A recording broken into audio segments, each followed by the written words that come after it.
I have another beautiful lady who is also going to be a panelist on this family and matter. Oh no, you need to see her and listen to her. I'm also going to be asking her to stand and step forward. The beautiful, delectable 𝗓𝗓𝗧𝗦. Have you seen how beautiful she is? By the time I read her profile, you're going to clap. You can see her picture. See how she looks. She's coming to talk to us about Please clap for Cecilia. I'm going to read a short, yes. I'm going to read, okay. 𝗓𝗓𝗧𝗦 is a relationship and intimacy coach. Did you hear that? Relationship and intimacy coach. Author and founder of Bedroom Matters International. Please clap. People are opening mouths. Clap. A platform dedicated to strengthening marriages through godly principles and open conversations about love and intimacy. She is a certified marriage mentor, a clinical sexologist with international recognition, and has helped over 15,000 couples build stronger, more fulfilling relationships. Please, a round of applause for her. A resilient survivor and inspiring speaker, Cecilia uses her story to empower others to embrace healing, love, and deeper connection in marriage. Ladies and gentlemen, once again, please put your hands together for 𝗓𝗓𝗧𝗦. Thank you very much for coming here. We're going to have a session here this evening, and we'll be asking them questions, and they'll be answering. Like I said earlier, we're going to be talking about what a lot of us shy away from, and you're not comfortable talking about, and somehow we are all here through that process, Abby? All right. I know many people saw the word in our program, right? And so finally, we're going to be talking about so many things about it. I'll be asking questions, so it's going to be an interactive session. I'll ask questions and they will answer. Right. The first question, we go to Her Excellency. Ma'am, many families still find it uncomfortable to talk about sex. A lot of family. No, we are coming back to her. Right? Even between parents and children. And from your work with women and youth, why do you think the silence still exists in our culture? Thank you very much, Imoke. Before I answer that, I want to first of all appreciate the visionary, the one that has given us the opportunity to gather here in a safe space, meaning that we have to put down the titles and just be ourselves. And at this point, before I answer that question, can we just take a deep breath, breathe in and out, so we can feel very free.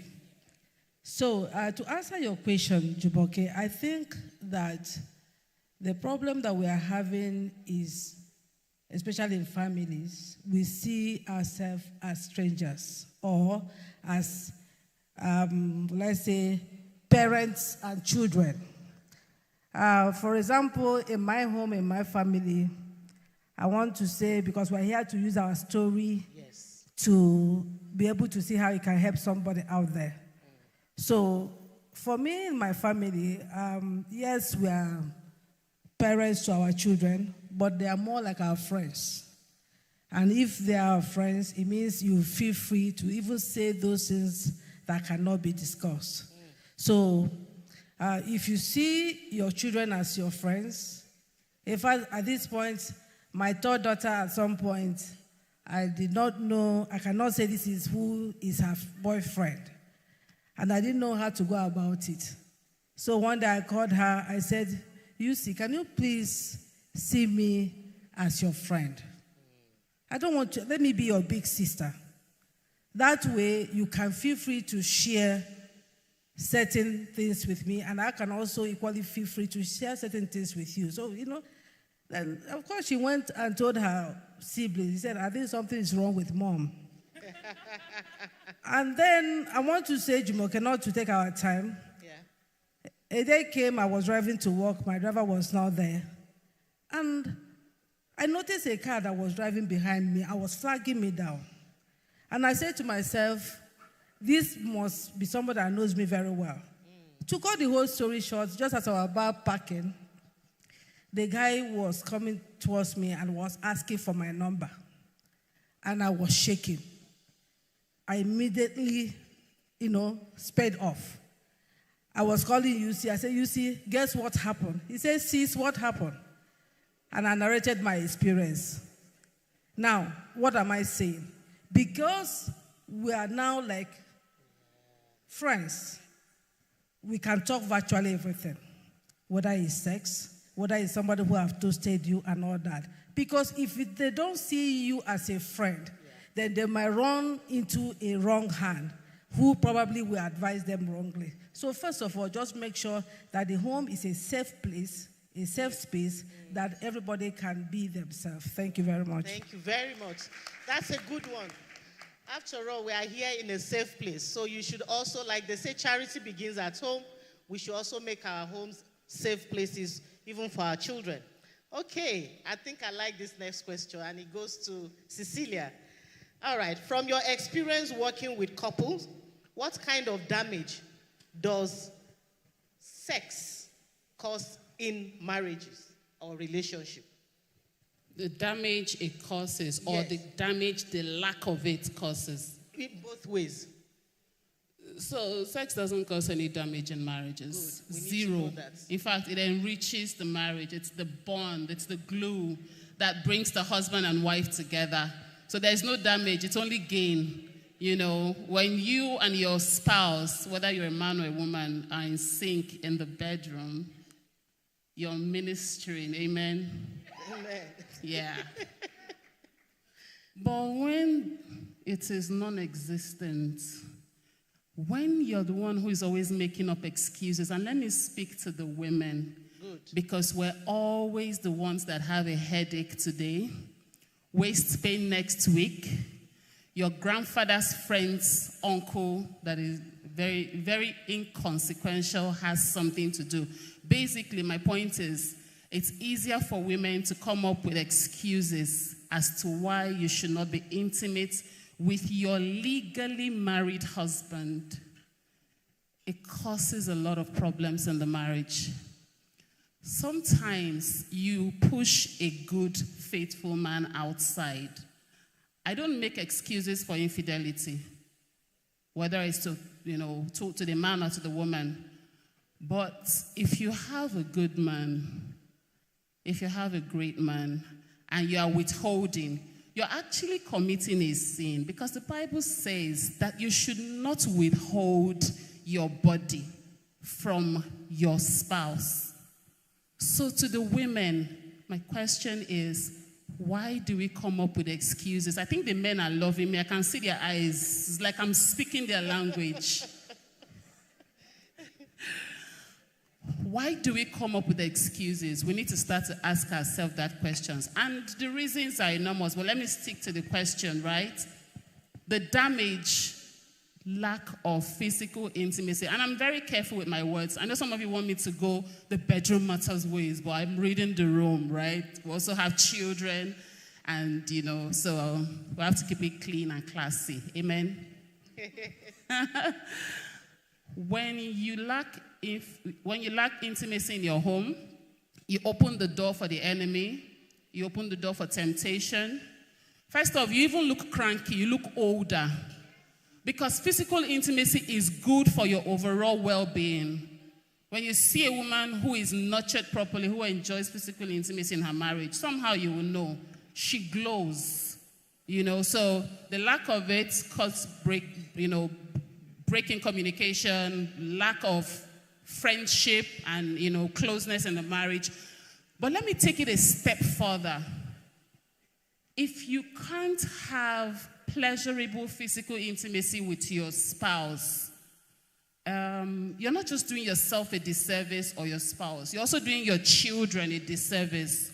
Because when the two of you can't enjoy it, you can't talk about it. And when you can't talk about it, you can't give your children age-appropriate sex education.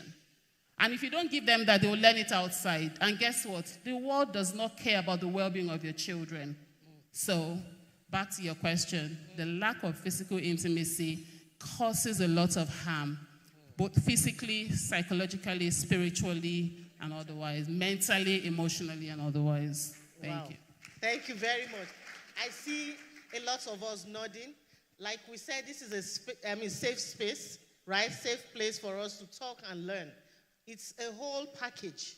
So family, politics, our businesses, and all of that, all inclusive. So please have an open mind and let's be part of this conversation. It's supposed to help us going forward. So thank you once again. You want to ask a question? Okay. Yes.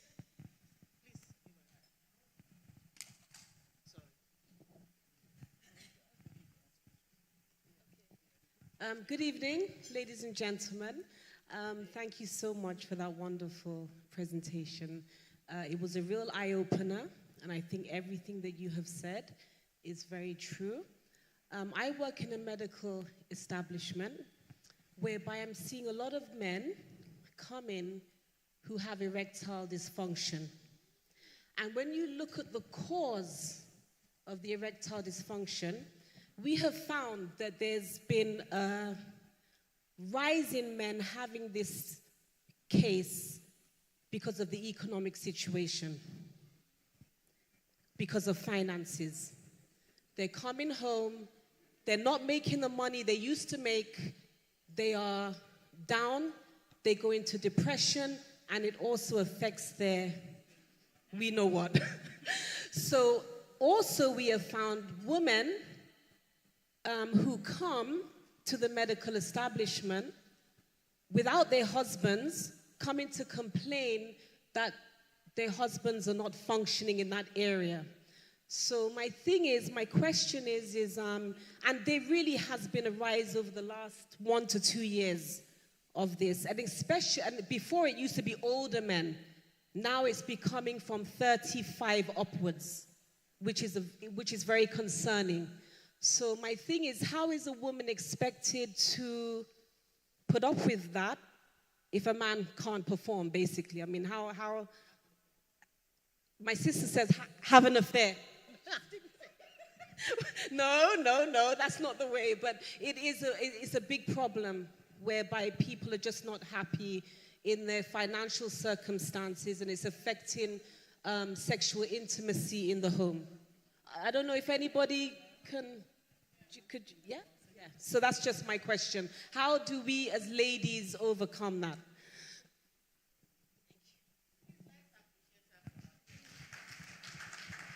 All right. Cecilia, do you want to answer? Okay, go ahead. I will tell Your Excellency to also say a word. And that's a very vital question. Very, very vital. So let me speak to the men. One house, please. Let me speak to the men. And women, also learn and take this back home to your husband. The financial crunch or the issues we have in the economy is a global thing. It's not just in Nigeria. And men have been linked to, you know how we say men are the head of the home, they are the providers. And so a lot of men feel the pressure to perform, to provide and take care of the home. But let me tell us men, what I see in most cases is what the man is used to in terms of what brings money to him. Things are changing. In fact, things have changed, right? A lot of men are used to, heavy work, traditional kind of businesses, but we're in the information age. So that means that more men need to be in classrooms, physical or virtual. You need to find smarter ways to make money. It's not always the traditional way, okay? So when your wife is online, learning how to use AI, learning how to do this, automate her business, optimize things, she's not stupid. She's moving with the tide. But most men have refused to self-develop. And when you do that, it affects everything. So this is an appeal to our men. When she says, let's go to this class, or let's do this virtual course, or let's speak to this coach, she's not trying to control you. She can see something that you're not doing well with your business or in your career. And what she's doing is helping you, nudging you to the newer version of how to do whatever it is you know how to do. And to the women, I think we also need to learn how to be nicer about it when you're presenting it. And maybe also show him results of people who have transitioned. Most women are making crazy money from their homes. Most women have become the breadwinners of their homes. And sometimes it's a challenge for a lot of men to catch up or to even absorb it. And it's a reason why a lot of men down there, he's seeing you as a man. Hello? Am I speaking your language, men? Most men see their wives as the man. Yeah. Because now you're taking decisions without asking him. You're paying school fees without his input because you can make money online. Some of you are here. Your alert is entering. You're not in your workplace. You're not in your business place. Most men have not yet caught up with the tech space. So my advice, men, we love you. Like, I think it was Senator that said it, or Donna, she said, we need men. We can't do without you. We love you, our husbands. We cannot do without you. And when we nudge you, it's because we love you. Please follow our lead sometimes in that area, wherever you know she has a strength over you. Thank you very much. I hope that helps. Okay, yeah. I don't think it's even just all about the money or what you are bringing. If the condition of the man goes the other way, of course, everything about how he feels that there changes. So it's become the responsibility of the wife to reassure the man that you get back on your feet. So it's not about the woman talking. And I'm sure that by the time she does what she needs to do, definitely the man will be able to regain his word back, and they will begin to do that proper work. Of course, that's your area that he knows how best to do. Thank you. Thank you very much. Please, a round of applause for them.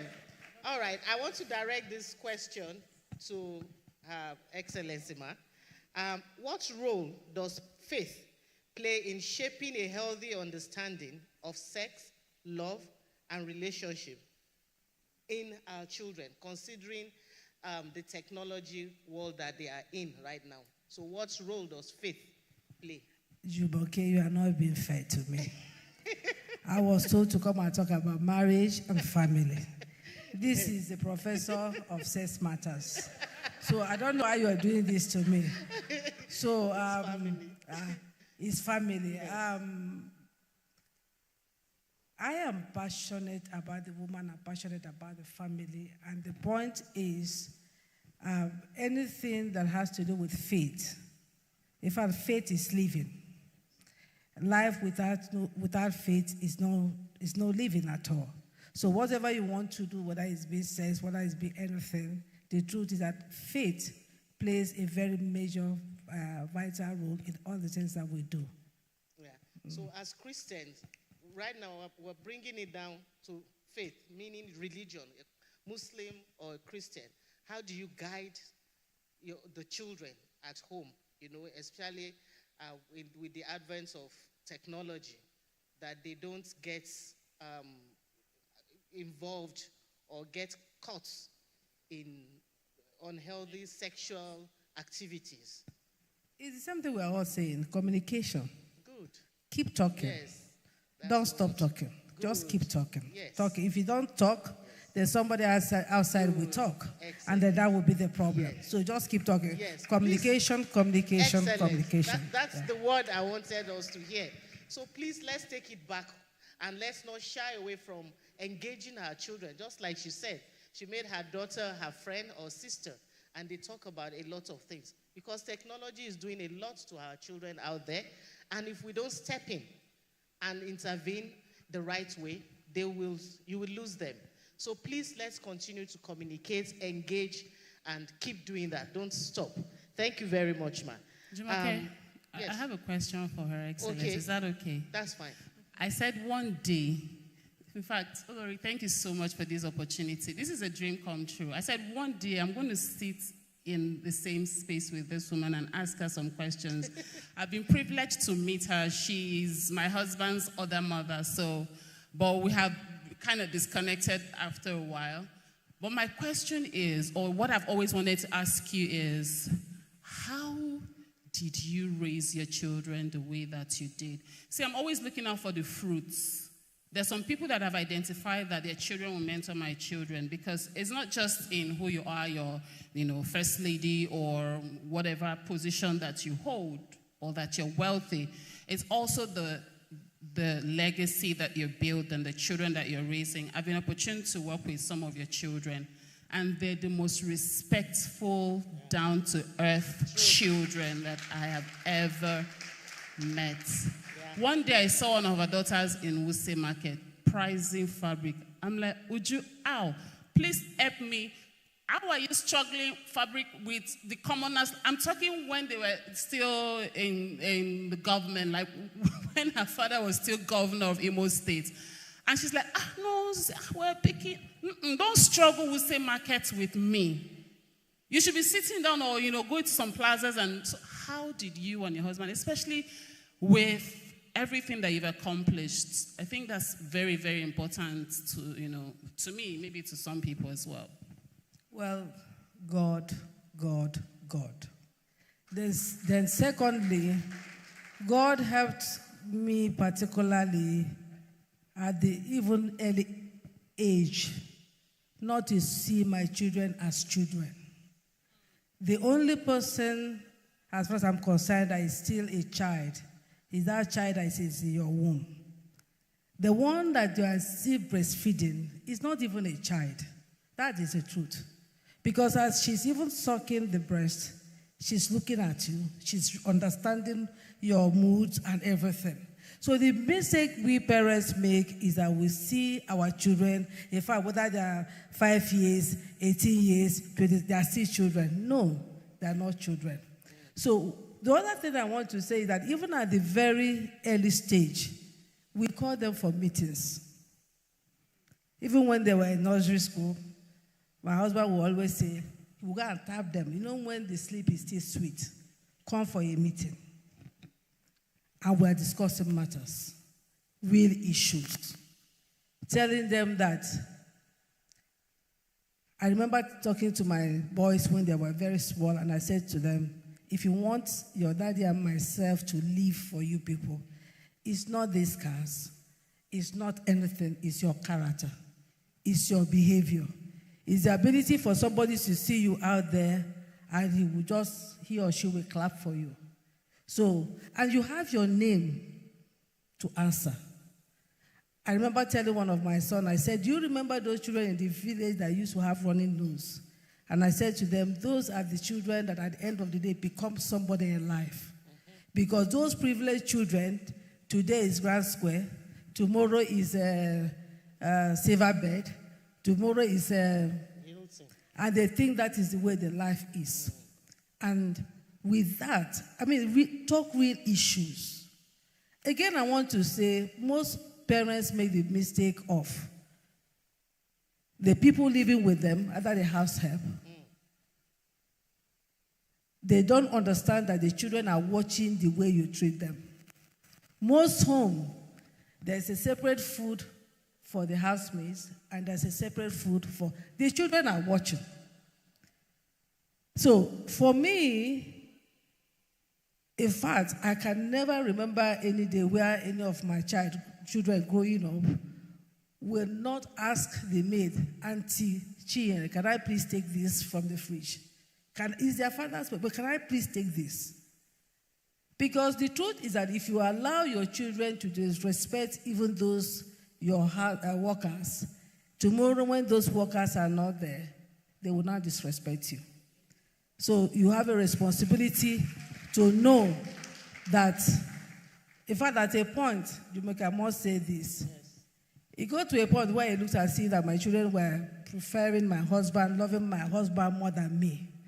And that was getting to me because I want to also be a mom that they love and cherish. But I said to myself one day, is it better for me to be a good mom now? And then later in the evening, I will begin to cry because of the kind of. And at that point, I decided to be a wicked mother. Wow. Mothers, at some point at the early age, you must make up your mind to say, I want to be a bad mother. Tomorrow, those children will appreciate you. Thank you very much. Wow, that's a good one. Cecilia, thanks for asking that question because it has also helped her to talk more to us about family and raising her children. So thank you very much once again.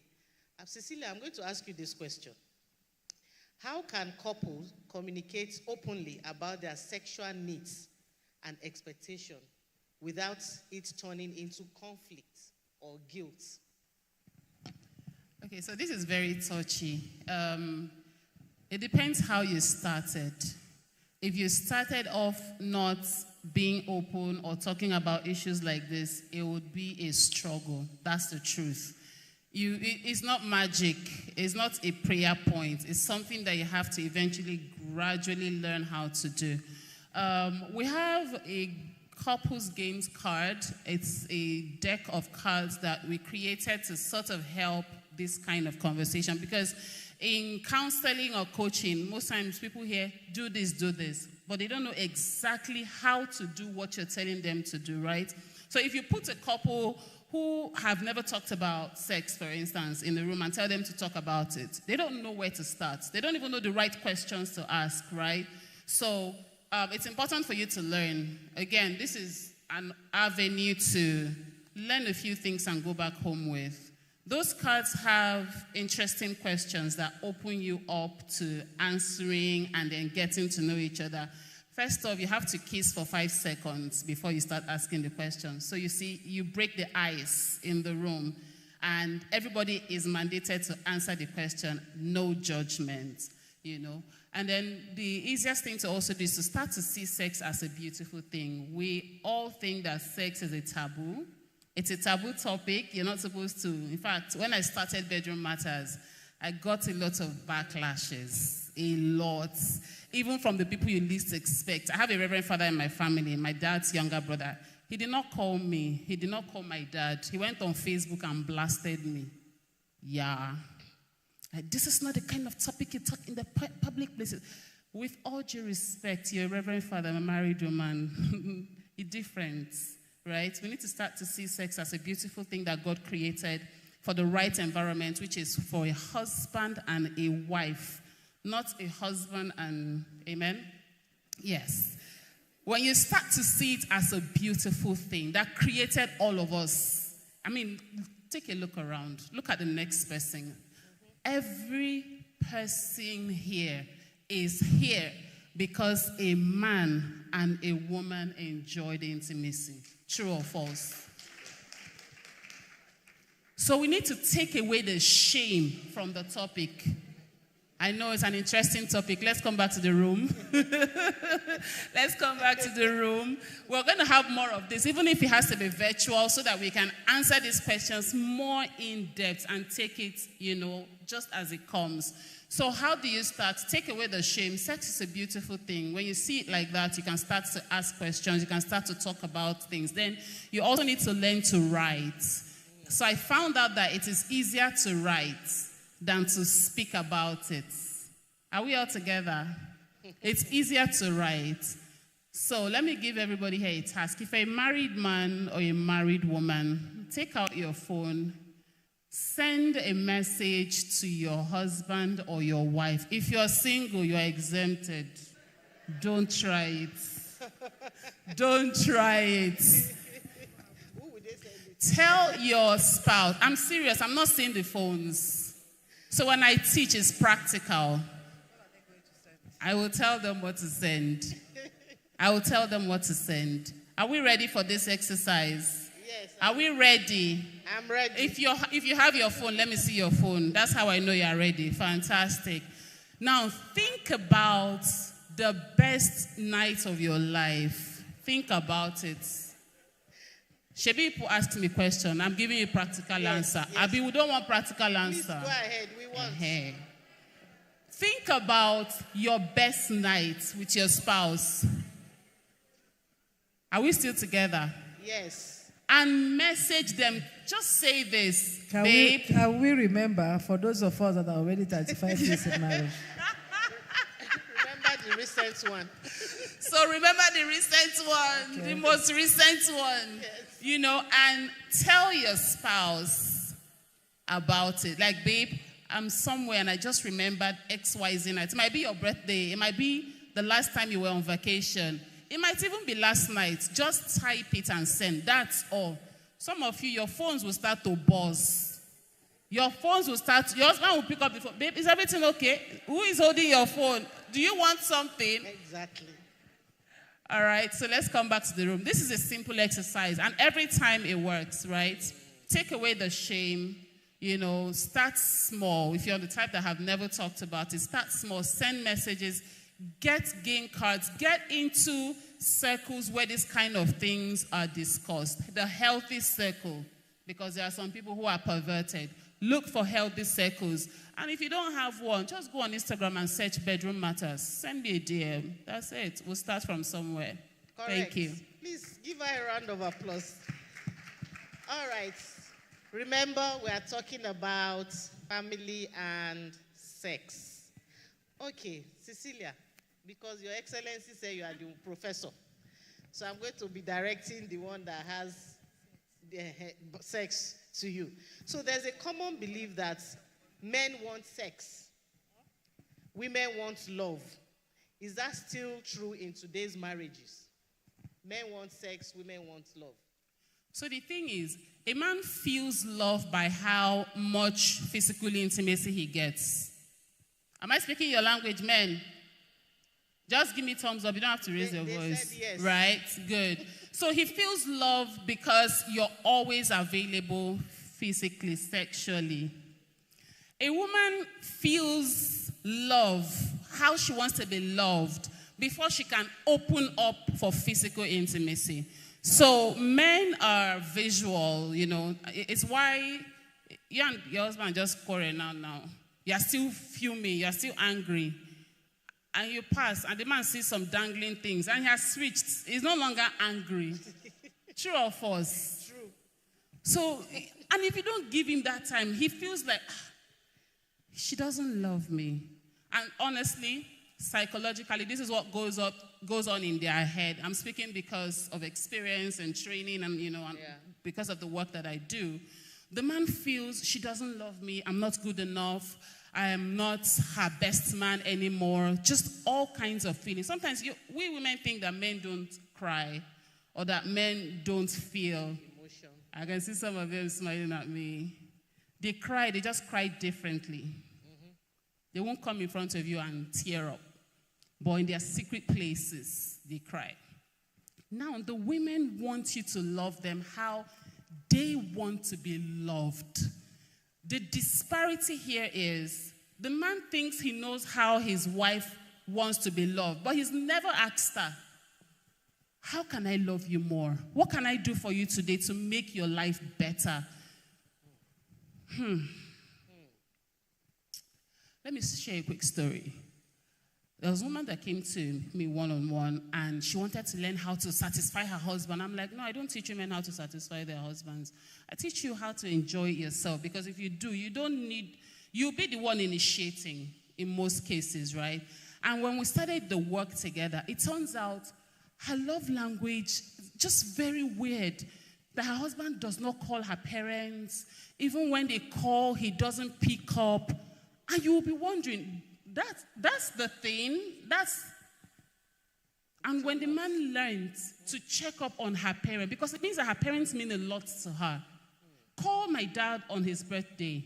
The day he did that, it was as if open heavens were. So it's important for the man to know how to love his wife. There's something called 5 Love Languages. It's a book, it's a course. You can just Google it. If you're here, just go online and Google 5 Love Languages. Take the test with your wife. Find out what she loves.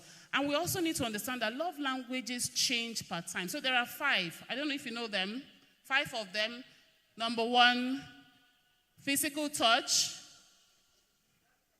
acts of service, quality time, words of affirmation, and receiving gifts. There are 5 love languages. And it changes per time. There was a time my love language was acts of service. Like, I enjoyed it when my husband helped me with things, do things around the house. And now it have changed. One day I just realized, I might like to receive gifts. Oh, God, don't try now.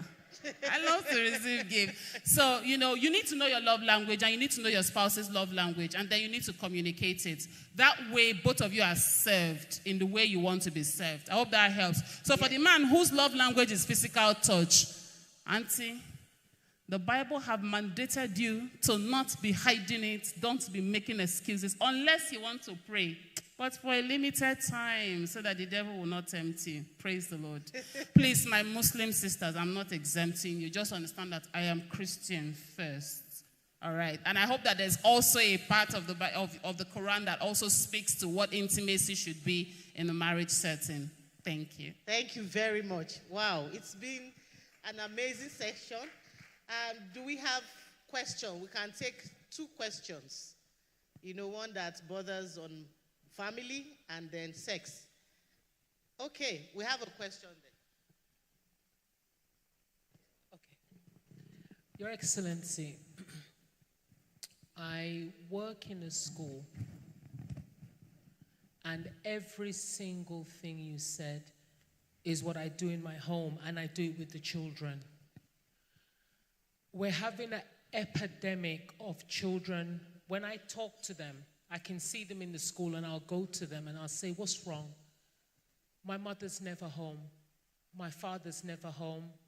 There's domestic violence. They don't see me. But when I went on the internet, they saw me. They understand me. And one of the things I want parents to go away with is what she said. Talk to your children, or the devil will talk to them. Talk to your children. Do not shy from it. Do not hide from it.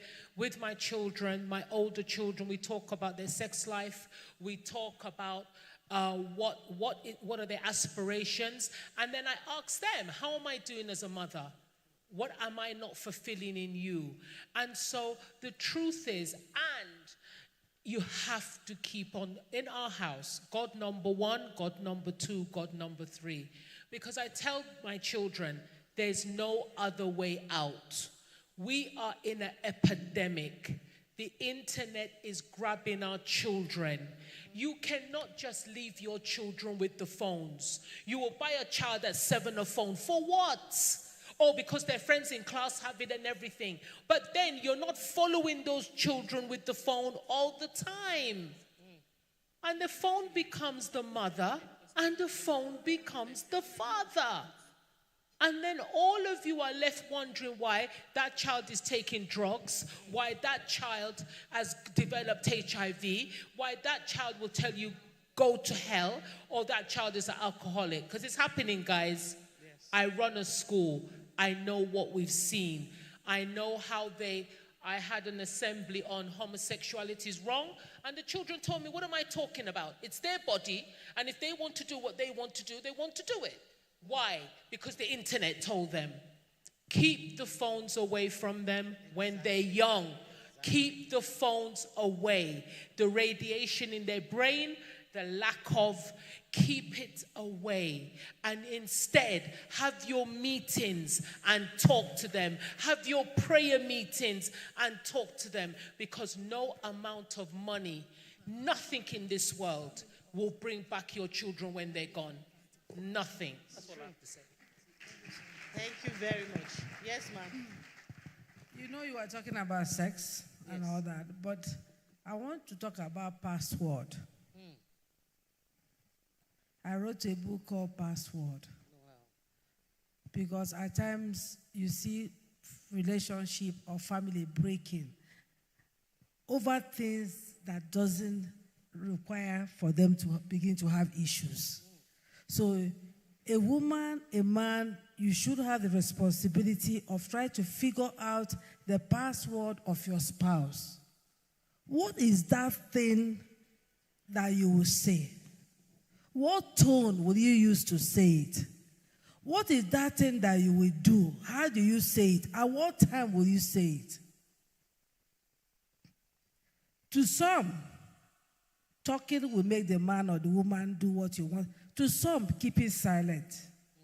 I often will tell women or anybody that if I'm going to talk to my husband about my displeasure about this thing, is it the right time? Is it ripe?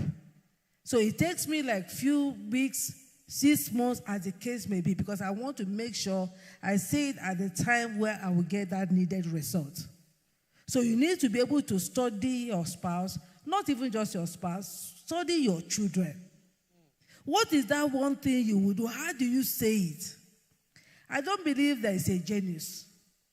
A genius emerges as a result of the environment, as a result of the guardian, the parents. Some children are not doing well because they lack confidence. So how can you as a parent begin to make your child know that he has what it is, like Senator said, to shatter the ceiling? And you begin to speak into that child. And before you know it. So we need to discover what is that, what is the password? Some men are very strong men. And you can't just, but when you discover what works, what is that thing that you will do? How do you say it? And the man will melt.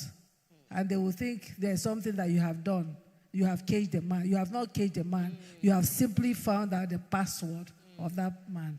Excellent. Thank you very much, Ma.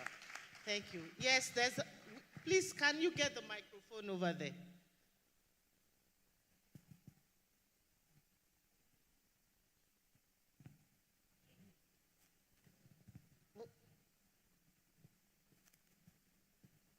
Good evening, everyone. Good evening.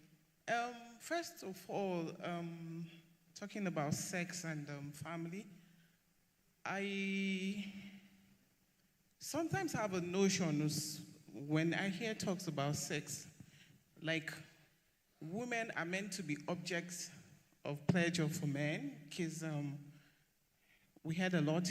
You see, don't deprive the man, give him what he needs, do. But I feel sex is a two-way thing. A woman also is supposed to be pleasured in sex. So it's not all about pleasuring a man. And then secondly, women also have issues, especially women who are, I know we have a mixture of different ages. Women who are menopausal, either peri or actually in the process, have issues with sex drive, hormonal changes and all. So they need support also, right? So I'm sitting here and I'm hearing a lot of things on how women can be helped when the sex drive is low. What should women do? Because we as women are also going through things that are making it not erectile dysfunction also, but the women also have moments where their sex drive is so low and they don't maybe want to share it. And so they use excuses like, we're tired, I'm overworked, I'm stressed. But they also have issues. So for women especially who are menopausal or at the stage of starting menopause, what do you expect? What do you advise for us to do? Thank you. Wow. Please, a round of applause for her. Clap well, clap well. It's a fantastic question. Yeah. First off, when Senator Grace was talking about politics and how we see it as a dirty thing, right? And how women are, how women suffer and go through. I think it's in every sector of our lives, right? So women are seen as objects of pleasure to men. She also mentioned, Ochaya, what does a man see in an 8-year-old? in a 7-year-old. So I'm saying all of this because what she said is very valid. And just a quick one, I got here. Mom, when you knew me, I was a fashion designer.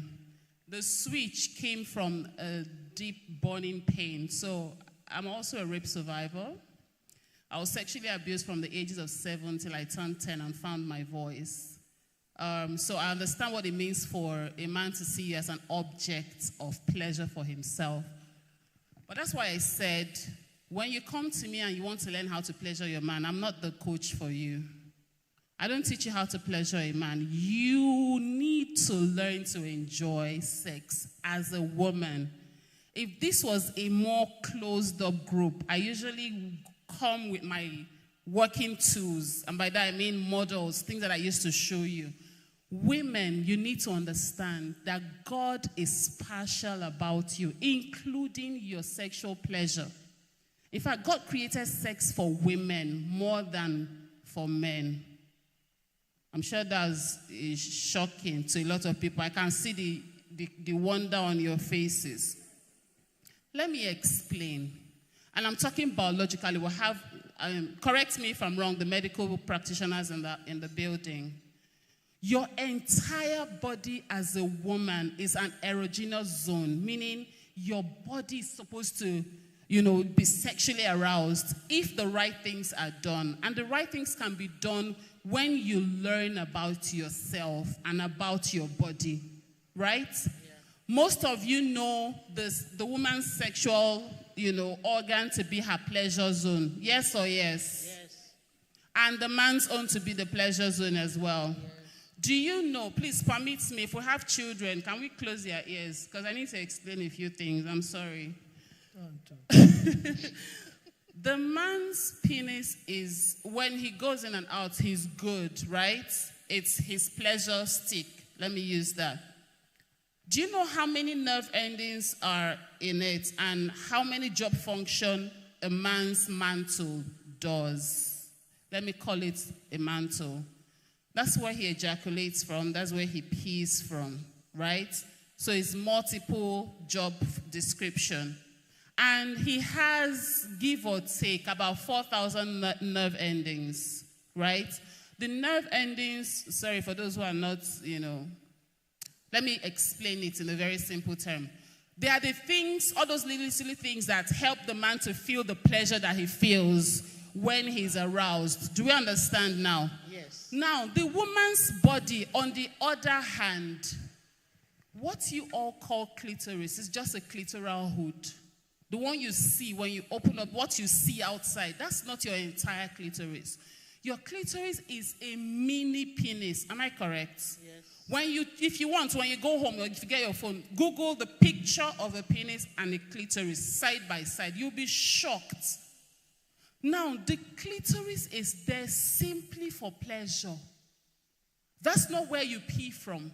That's not where you give birth from. The only job it does is to give you, the woman, pleasure.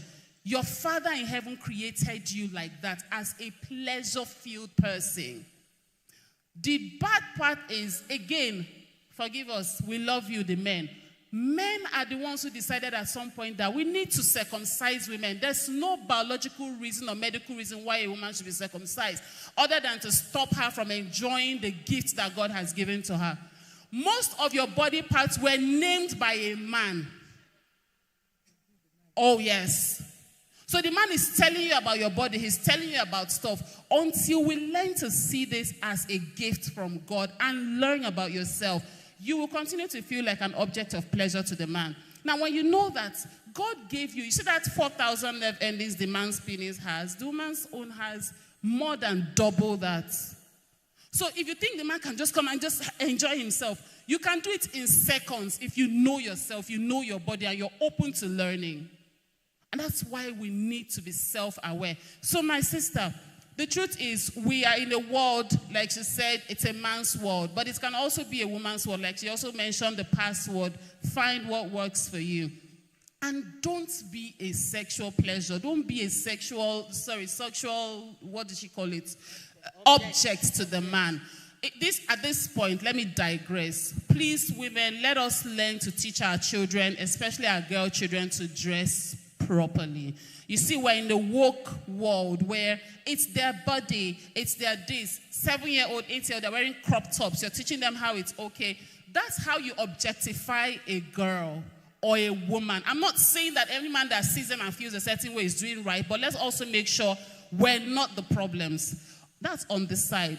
Now, for the issues that women have, right, there's so many of them, and they're not even talked about as much. There's vaginismus. So for a woman who wants to enjoy pleasure, for instance, the moment the man penetrates, she's in pain. For a woman like that, she can't even talk. And it's not her doing. It's a medical condition.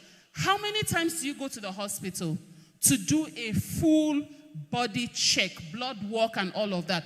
Some women have hormonal imbalances, so many issues that if you go and run a full test, you will know. Your doctor will tell you you need this supplement or you need that supplement, you need this, right? Let me also speak to the people who are going through menopause, premenopause, perimenopause, post and all of that. Men also go through menopause. It is also not talked about. Yeah, men also go through menopause, right? Now, when you know that you're going through it, please check with your medical practitioner. They know exactly how to help you, right?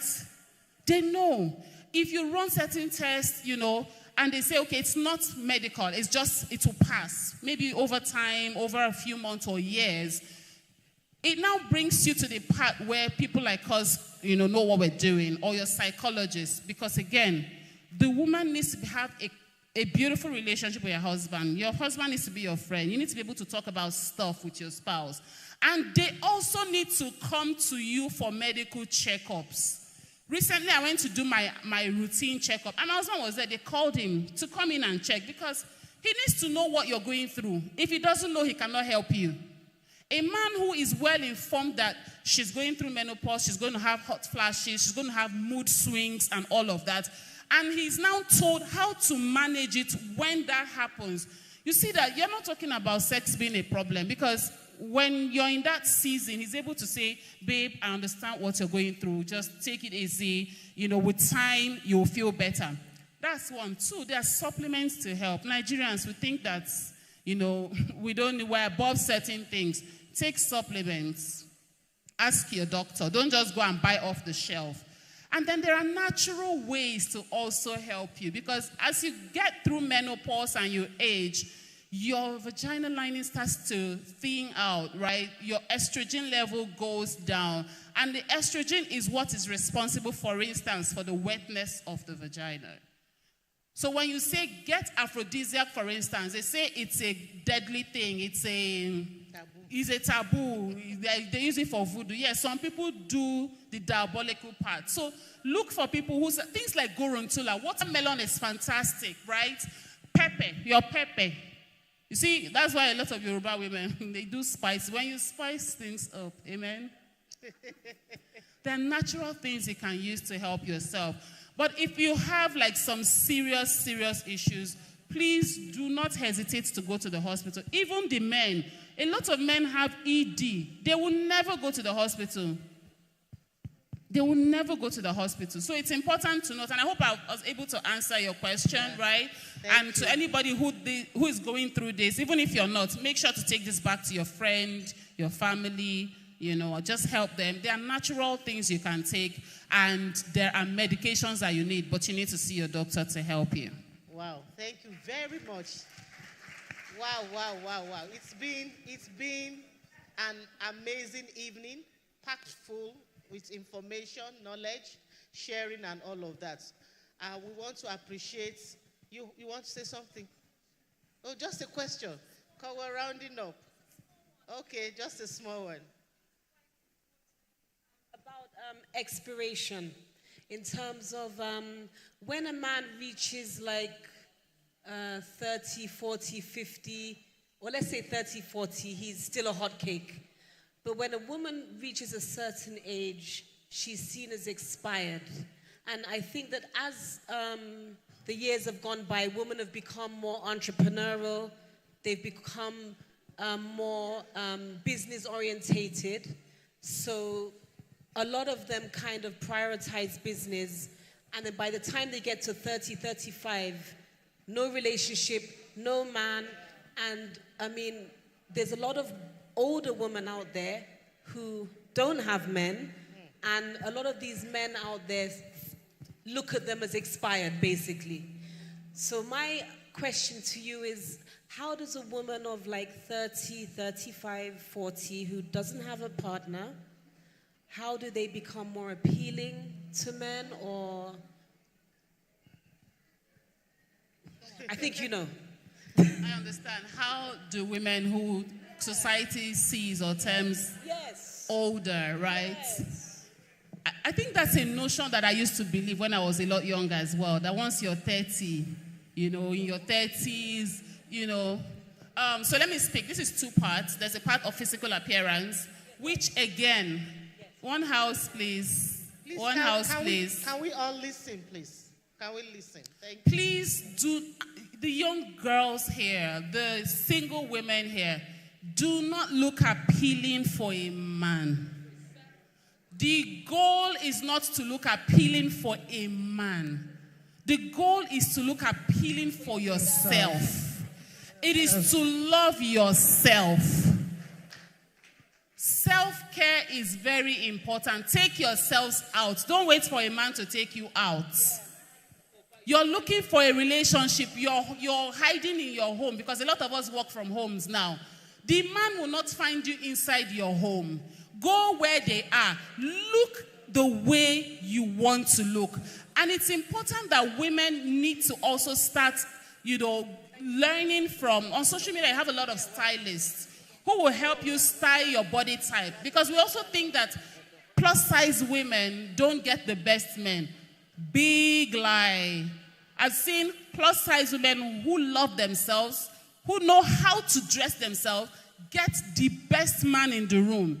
And the size 6 girl is looking like, what is wrong with me, right? So I don't think it's that, because if that was it, the women in their 50s and 60s that are getting married and are falling in love again, are you saying that they're not expired? 60 over 30. So it's about you. Figure out what the issue is. Your confidence. Your confidence. Excellent. What is that thing? In most cases, right, it's something that you were dealt, a blow you were dealt as a child growing up, your environment. I was told growing up that I was a prostitute because at 7, somebody thought I was grown enough to be raped, and I was termed the street prostitute. I could have carried that into adulthood. As a matter of fact, I carried it into marriage at some point, and I had to go through therapy, and that's how Bedroom Matters was birthed, right? So check yourself. What is that thing that's making you feel like I'm in my 30s, men don't find me attractive anymore? Because newsflash, girl, even the 50s are getting the men. The 60s, even the 60s are getting the men. But don't do it for him, do it for you. Do it for your relationship with God. All right. Thank you very much. Single 60s. Thank you very much. We have dealt extensively with this topic, and I'm excited that we all participated. Oh. Okay, you want to ask a question? A man for a change. Please, should we allow the man to say Yes, we're partial to them. You unanimously said yes. Okay. Yes. But let him not ask. Good evening, everyone. Good evening. And good evening, all beautiful men in the house. I just want to say a word according to our sister, the word she's saying. And my own participation is just to let the women know that the first law is to love yourself. The first law is to love yourself as a woman. We men, when we marry, not that we tend to go out or to look for other women. It's about the way you behave, the way you look after yourself, the way you carry yourself. It's important. I want to come back home to take my woman out. I want to come back home to take my woman to a movie. Or if she's tired, I want to say, okay, what can we do? But if she's not interested, she's now letting me know I can go outside. So first thing is a woman looking after yourself, appreciating yourself, look good, the man will spice up. Smell good, the man will talk to you. There's no way a man will see a woman he will not like her, because the most beautiful thing God created on this earth is women. Woo!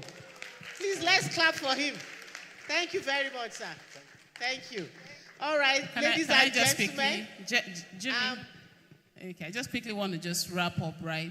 He said a lot of things very vital. I think the mic, I don't think everybody heard.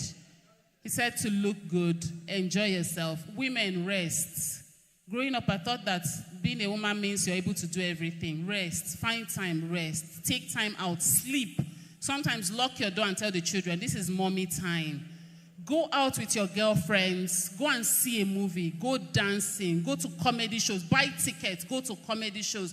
Go and let your head down and rest. Because if you don't, that's why you're always tired. That's why you think that intimacy with your husband is to him. But it's to you. It's for your own good. And smell good. We know we're always cooking. Stop smelling like ogiri.